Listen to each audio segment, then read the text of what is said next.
اللہ الرحمن الرحیم اللہم صلی علی محمد وعلی آل محمد کما صلیت علی ابراہیم وعلی آل ابراہیم انک حمید مجید اللہم بارک علی محمد وعلی آل محمد کما بارکت علی ابراہیم وعلی آل ابراہیم انک حمید مجید۔ آج ہم پڑھیں گے علم النحو کے بارے میں۔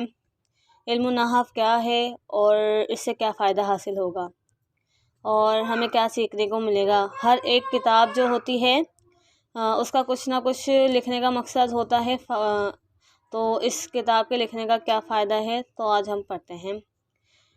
اور آج ہمارا سبق نمبر 1 ہے۔ جس کو بھی پڑھنا ہے تو وہ شروع سے میری ویڈیو دیکھ لیا کرے، تو آپ لوگوں کو پریشانی نہیں ہوگی۔ کتاب علم النحو کے معنی۔ جو کتاب ہے، علم بولتے ہیں سیکھنا، جاننا، ٹھیک ہے۔ علم کے معنی ہے سیکھنا اور جاننا، اور جو نحو ہے اس کے معنی ہے کنارہ طرف کے ہیں، ٹھیک ہے۔ اور اس علم النحو کو سیکھنے کا فائدہ کیا ہے؟ علم النحو سیکھنے کا فائدہ یہ ہے کہ ہمیں قرآن پاک کا ترجمہ بآسانی آ جاتا ہے، ہمیں پتہ چلے، تاکہ ہم علم النحو پڑھیں، علم الصرف پڑھیں، علم الصیغہ پڑھیں گے تو ہمارے کو پتہ چلے گا اللہ تعالیٰ ہمارے کو قرآن پاک میں کیا فرما رہے ہیں، اللہ تعالیٰ کا کیا ارشاد ہے۔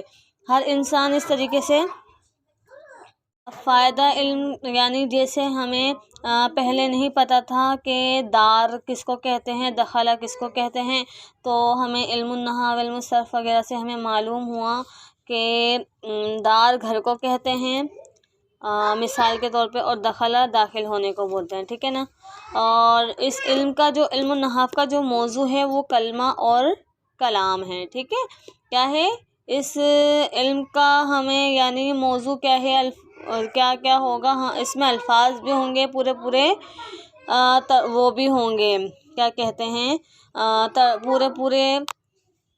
پورے جملے بھی ہوں گے، تاکہ ہمیں پتہ چلے کہ کیا کہہ رہا ہے قرآن پاک، اور ہمیں کس طریقے سے کس جگہ ہمیں پتہ چلے کہ قرآن پاک کیا کہہ رہا ہے۔ اس وجہ سے یہاں پر کلمہ اور کلام کا علم النحو کا کیا ہے وہ موضوع۔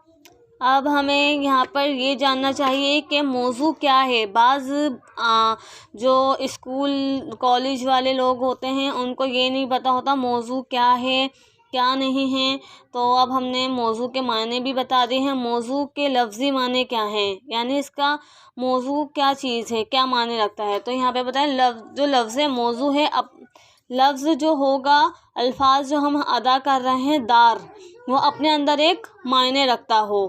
جیسے معنی ہمیں پتہ چلے، جاء مطلب کیا، جاء ہمیں پتہ ہی نہیں چلا، جاء مطلب آنا، آیا کون، یہ تو نہیں پتہ، مطلب وہ اپنے معنی رکھتا ہو۔ جیسے جاء زید، آیا زید، اب ہمیں پتہ چل گیا یہ موضوع ہے، معنی رکھ رہا ہے یہ اپنے ایک۔